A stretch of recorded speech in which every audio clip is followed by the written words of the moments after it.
Hello student, आप सभी को मेरी तरफ से जय मां सरस्वती। तो स्टूडेंट, आज की इस क्लास में हम क्लास 12 इंग्लिश के शॉर्ट आंसर टाइप क्वेश्चंस को लेकर आए हुए हैं, जो कि आपके बोर्ड एग्जाम में दो क्वेश्चन आपको देखने को मिलेगा।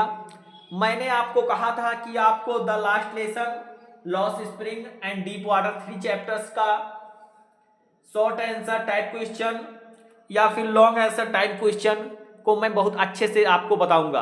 तो आज मैं लेकर आया हूं, मैं उन इंपॉर्टेंट क्वेश्चन को यहाँ पर सिलेक्ट किया हुआ हूं जो आपके बोर्ड एग्जाम में 100% इससे इस क्लास से आपको देखने को मिलेंगे।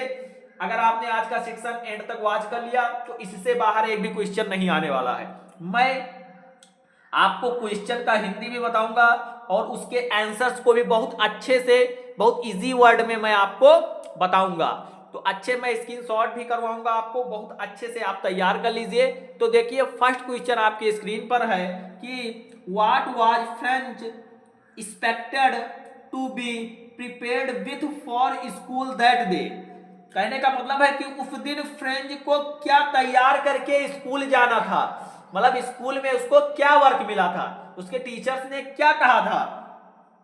तो वही यहां पर क्वेश्चन किया हुआ है कि व्हाट वाज फ्रेंच एक्सपेक्टेड, कि फ्रेंच को उस दिन to be prepared with for school that day, कि क्या तैयार करके स्कूल जाना था। तो देखिए, आप इसका आंसर क्या लिखेंगे, बहुत इजी वर्ड में मैंने लिखा हुआ है कि French was expected to be prepared with the lesson on participles that day, मतलब उसको लेसन और पार्टिसिपल्स तैयार करके जाना था। कहने का मतलब आप समझ लीजिए, लिखना कैसे है, आप ऐसे लिखेंगे। तो आप हिंदी में भी समझ लिख दिए कि उस दिन फ्रेंच को क्या तैयार करके स्कूल जाना था। तो उस दिन फ्रेंच को लेसन और पार्टिसिपल्स तैयार करके स्कूल जाना था। तो ऐसे ही आप इतना ही लिखेंगे, बहुत ज्यादा आप लिखने में नहीं फंसेंगे। आप उसका आंसर जो है सटीक दीजिए, थोड़ा दीजिए, लेकिन इतना ही लिखेंगे। तो इंपॉर्टेंट क्वेश्चन है, आपके बोर्ड एग्जाम में पूछा गया क्वेश्चन है। अब आप लोग नेक्स्ट क्वेश्चन देखिए। नेक्स्ट क्वेश्चन है कि what did French notice that was unusual about the school that day, मतलब फ्रेंच को उस दिन स्कूल के बारे में क्या बात अनियमित लगी, क्या बात French notice that unusual, unusual मतलब होता है अनियमित, अबाउट स्कूल दैट डे मतलब कि फ्रेंच को उस दिन स्कूल के बारे में क्या बात अनियमित लगी। तो इसका राइट आंसर आप कैसे लिखेंगे कि usually when the school began there was much noise and activities, मतलब noise and activities, the noise could be heard in the street but that day there was unusual silence, unusual silence, मतलब कि जो French को उस दिन जो ये notice, noise and activities, ये कुछ ऐसी जो बात थी वो उसको अनियमित लगी। तो आपको बस इतना ही याद करना है, इतना ही आप तैयार कर लीजिए खूब अच्छे से। आपको अपने बोर्ड एग्जाम की कॉपी में इतना ही लिखना है। तो अच्छे से एक एक क्वेश्चन को देखते चलिए, मैं उतना ही कराऊंगा जो आपके बोर्ड एग्जाम में पूछा जाएगा। तो थर्ड क्वेश्चन देखिए, बड़ा ही इंपॉर्टेंट क्वेश्चन है ये कि what had been put up on the bulletin board, मतलब कि सूचना पट पर क्या लगाया गया था, जो बुलेटिन बोर्ड सूचना पट था उस पर क्या लगाया गया था, इसके बारे में आपको थोड़ा ध्यान से लिखना है। तो देखिए आप क्या लिख सकते हैं। तो है कि an order from Berlin was put on the bulletin board, मतलब कि जो बर्लिन से ऑर्डर आया था put on the bulletin boards, it said that only Germans would be taught in schools of Alsace and Lorraine, French could not be taught, मतलब कि जो Berlin से ऑर्डर्स आया था कि जो स्कूल जो है उसमें केवल जर्मन पढ़ाया जाएगा। तो French would not be taught, मतलब वह वो नहीं चाहता था, फ्रेंच जो है, जो फ्रेंच है वो नहीं चाहता था उसको। तो यही आपको अपने बोर्ड एग्जाम की कॉपी में लिखना है, बहुत ही शॉर्ट वे में मैं इसको लेकर आया हुआ हूँ, इजी। तो आप लोग अच्छे से स्क्रीनशॉट कर लीजिए। इतना शॉर्ट आपको किसी क्वेश्चन बैंक, किसी बुक, किसी भी नोट्स में नहीं मिल सकता है। ये मैं अपने लिखकर मैंने यहाँ पर प्रिंट आउट कराया हुआ है, बहुत इंपॉर्टेंट सेक्शन है, देखिए।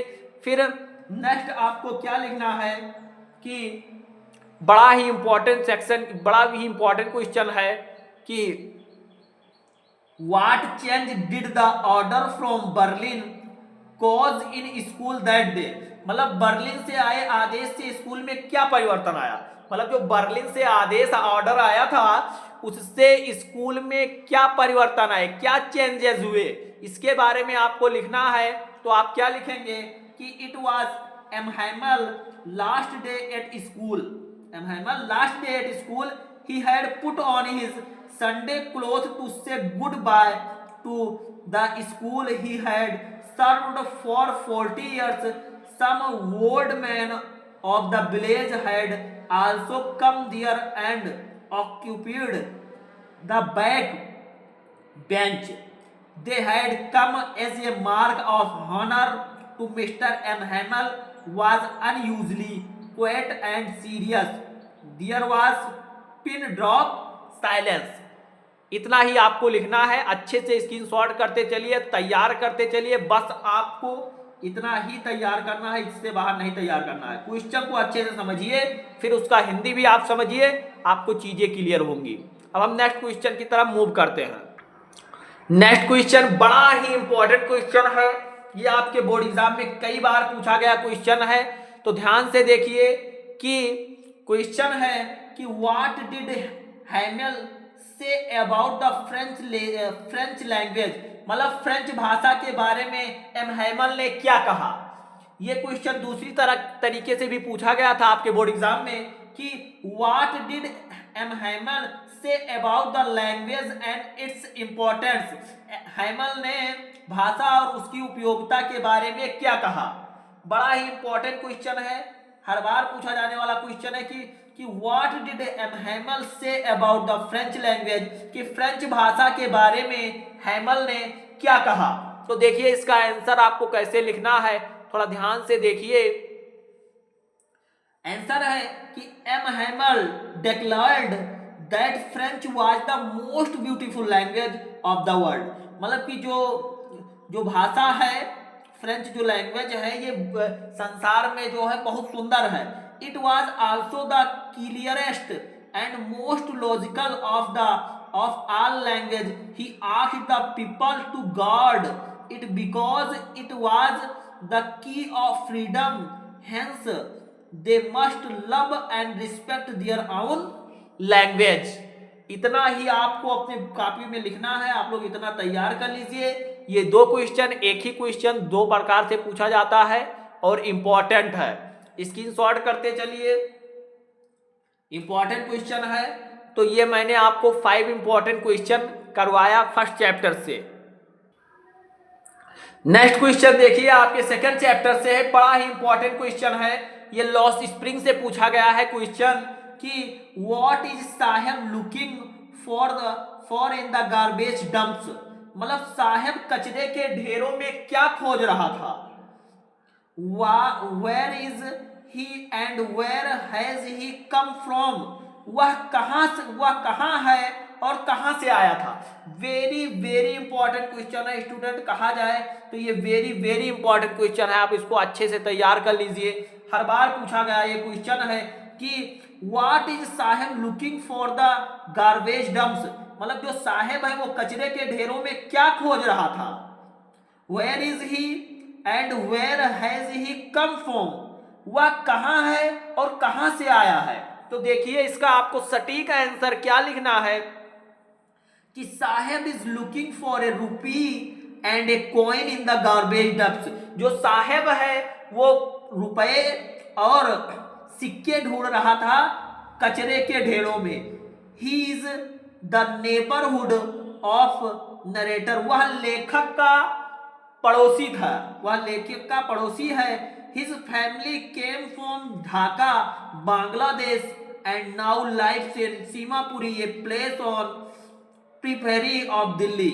मतलब कि जो साहेब है वो लेखक का पड़ोसी है और उसका जो परिवार है वो बांग्लादेश के ढाका में सीमापुर में रहता है, दिल्ली में, दिल्ली सीमापुरी में रहता है। तो बड़ा ही सटीक आंसर मैंने यहाँ पर लिखा हुआ है। आप इतना ही लिखेंगे कि Saheb is looking for a rupee और a coin in the garbage dumps, he is in the neighborhood of narrator. His family came from Dhaka, Bangladesh, and now lives in Simapuri, a place on the prairie, Delhi.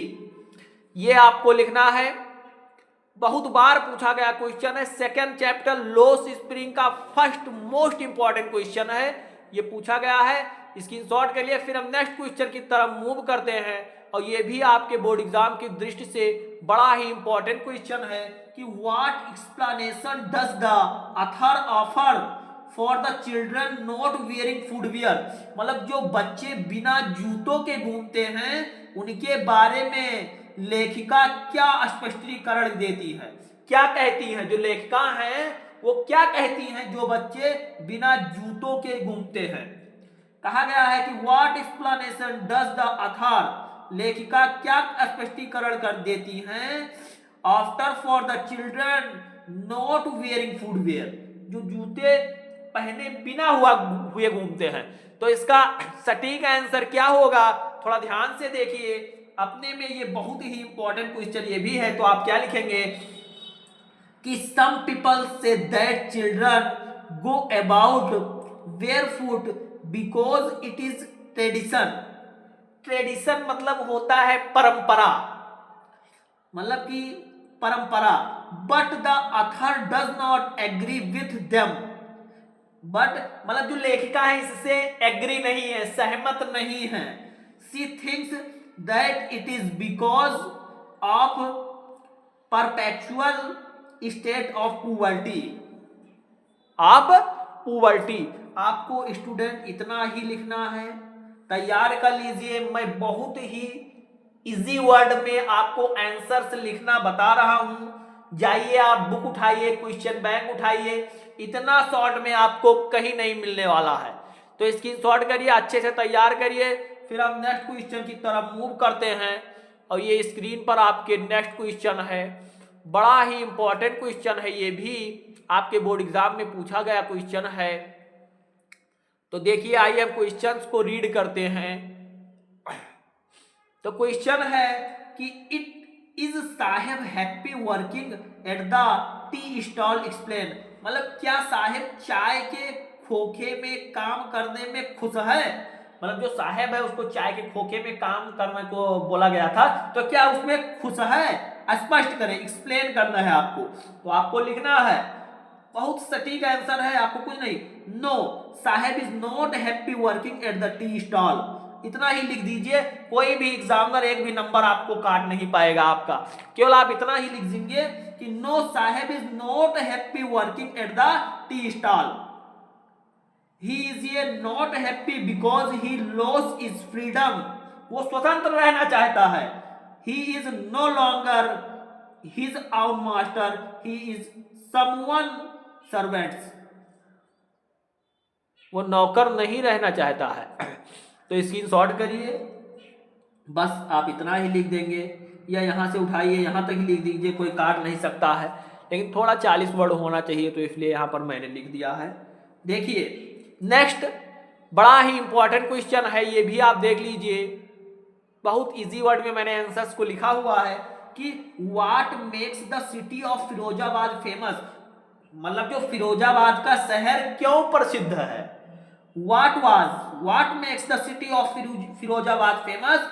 तो the city of Firozabad is famous all over India for beautiful glass bangles, चूड़ियां बनाने के लिए वो प्रसिद्ध है, क्या, फिरोजाबाद।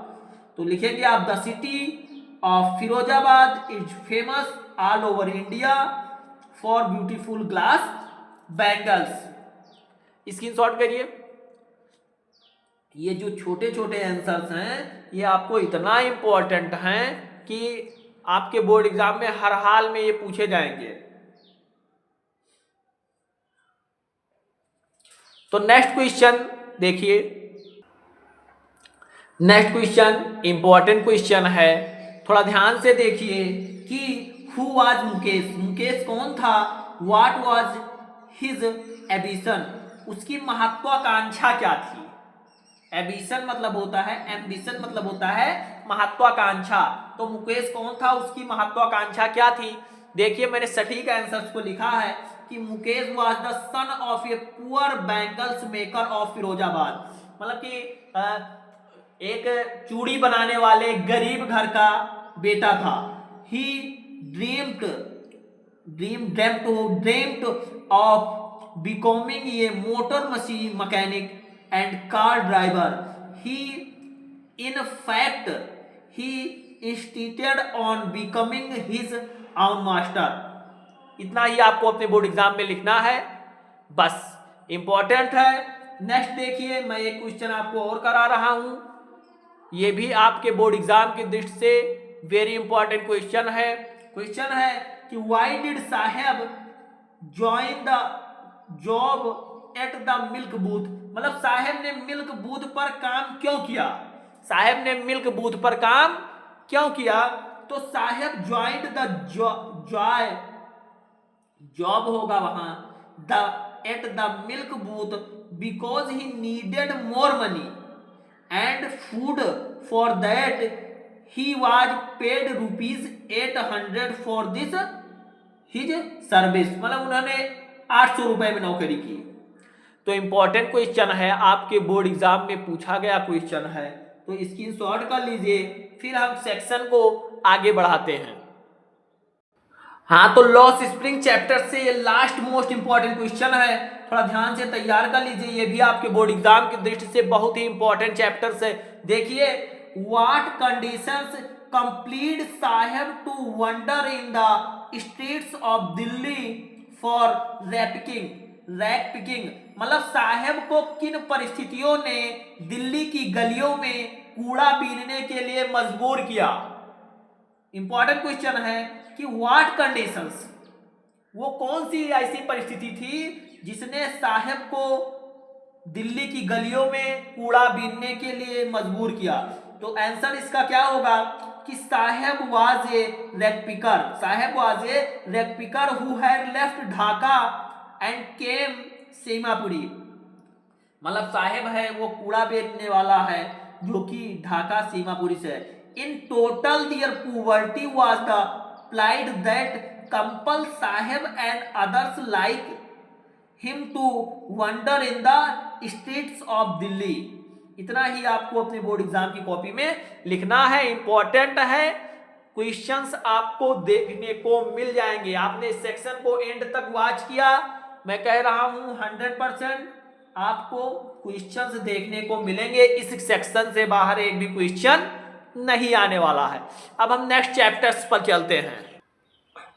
हाँ, तो नेक्स्ट चैप्टर डीप वाटर से ये बड़ा ही इंपॉर्टेंट क्वेश्चन है, आप लोग अच्छे से तैयार करिए।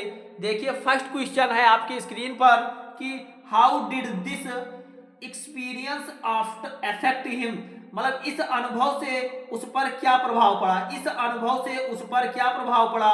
How did this experience affect him, तो इसका राइट आंसर क्या होगा, थोड़ा ध्यान से देखिए, बड़ा ही इंपॉर्टेंट सेक्शन है। तो he was weak and trembling for days, the fear haunted him, he never went back to the pool, he feared water and avoided in whenever he could, मतलब कि इस अनुभव से उस पर क्या प्रभाव पड़ा, तो वो जो था वो डरता था, कहाँ, डीप वाटर से। तो ये इसका राइट आंसर होगा, इसको आप अच्छे से तैयार कर लीजिए, इंपॉर्टेंट क्वेश्चन है आपके बोर्ड एग्जाम की दृष्टि से। नेक्स्ट क्वेश्चन देखिए ये भी बड़ा इंपॉर्टेंट क्वेश्चन है कि why was Douglas determined to get over his fear of water, Douglas ने पानी के भय से उभरने का निश्चय क्यों किया, डगलस ने पानी के भय से उभरने का निश्चय क्यों किया। तो आंसर क्या होगा, the fear of water stayed with Douglas for years, he could not go fishing और स्विमिंग, मतलब वो मछली पकड़ना और स्विमिंग करना नहीं जानता था। He was deprived of the joy of canoeing, boating and swimming, so he decided to get over his fear of water. तो आपको अपने बोर्ड एग्जाम की कॉपी में इतना ही आंसर याद करना है, अच्छे से तैयार कर लीजिए, इंपॉर्टेंट है, आपको देखने को मिलेगा। फिर हम नेक्स्ट क्वेश्चन देखते हैं। नेक्स्ट क्वेश्चन है कि how did Douglas make sure that he conquered the old terror. मतलब कहने का मतलब है कि डगलस ने कैसे निश्चित किया कि उसने पुराने भय पर विजय प्राप्त कर ली है। How did Douglas make the sure that he conquered, मतलब होता है कि निश्चित, तो द ओल्ड टेरर मतलब डगलस ने कैसे निश्चित किया कि उसने पुराने भय पर विजय प्राप्त कर ली है। तो इसका सटीक आंसर आपको क्या लिखना है अपने बोर्ड एग्जाम की कॉपी में, थोड़ा ध्यान से देखिए कि through Douglas could swim comfortably yet he had some doubts to make sure that no fear of water was left, he compared by the side of Worms Lake. He dipped and swam across to other shore and back. Now he was confident that he had no fear of water anymore. आपको इतना ही लिखना है, इतना आप screenshot करिए, ये आपके board exam की दृष्टि से बड़ा ही इंपॉर्टेंट क्वेश्चन है।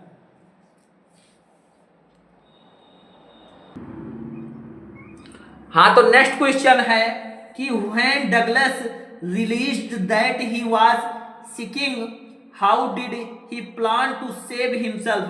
मतलब जब डगलस ने महसूस किया कि वह डूब रहा है तो उसने खुद को बचाने की योजना कैसे बनाई, क्या प्लान किया, प्लान टू सेव हिमसेल्फ। तो यही यहां पर क्वेश्चन में पूछा गया है। तो इसका आंसर क्या होगा कि Douglas did not lose hope, he planned that as soon as he would hit the bottom of the pool, he would push himself up. He sprang up as he planned and came slowly to the surface. तो ये उसने अपने शरीर को ढील एकदम से slowly कर लिया। तो इसका राइट आंसर ये होगा। आपको ऐसे ही इतना ही लिखना है, बहुत ज़्यादा छापने में नहीं फंसना है, क्योंकि टाइम भी आपको बहुत कम होता है। 4 मार्क्स में ये क्वेश्चंस पूछा जाता है, इंपॉर्टेंट है, स्क्रीनशॉट करिए। नेक्स्ट क्वेश्चन की तरफ हम मूव करते हैं। ये भी बड़ा इंपॉर्टेंट क्वेश्चन है कि what did the instructor do to train Douglas. मतलब प्रशिक्षित ने डगलस को प्रशिक्षण देने के लिए क्या किया, वही यहां पर कहा गया है। इसका हिंदी यही होगा, what did the instructor do to train Douglas. प्रशिक्षक ने डगलस को प्रशिक्षण देने के लिए क्या किया। तो इसका आंसर क्या लिखेंगे आप कि the instructor taught Douglas to put his face under water and exhale and to raise his nose and inhale. Then Douglas had to kick with his legs for many weeks till they are relaxed. After 7 months, the instructor told him to swim the length of the pool. तो इतना आपको board exam में लिखना है, screenshot करिए। Important section, important question है आपके सामने। एंड मैं last most important and last question बता रहा हूं आपको, शॉर्ट आंसर टाइप क्वेश्चंस। इससे बाहर, आज के इस सेक्शन से बाहर नहीं आने वाला है, आएगा तो आप कमेंट करेंगे। तो देखिए ये इंपॉर्टेंट क्वेश्चन है कि how deep was the pool, what was there inside the water. मतलब जो ताल है, जो पूल है, वो कितना गहरा था, पानी के अंदर क्या था। कहने का मतलब है what was there inside the water, पानी के अंदर क्या था। हाउ डीप वाज पूल, मतलब जो ताल था वो कितना गहरा था। तो क्या लिखेंगे, it was only 2-3 feet deep at the shallow end, it in 9 feet at the other hand, that was quite gradual, it was filled with water। तो आपको इतना लिखना है, बस आपको इतना ही क्वेश्चन तैयार कर रहा है, स्क्रीनशॉट कर लीजिए, अच्छे से कहीं नोट कर लीजिए, आप इतना ही पढ़ लीजिए। तो आई होप कि आपके लिए आज की यह क्लास बहुत ही हेल्पफुल रही होगी। अगर वीडियो पसंद आई हो तो वीडियो को एक प्यारा सा लाइक करिए, कमेंट बॉक्स में कोई प्यारा सा कमेंट करिए। तो इसी तरीके से मिलते हैं नेक्स्ट क्लास में एक और मजेदार टॉपिक के साथ। तब तक के लिए bye bye, love you, take care.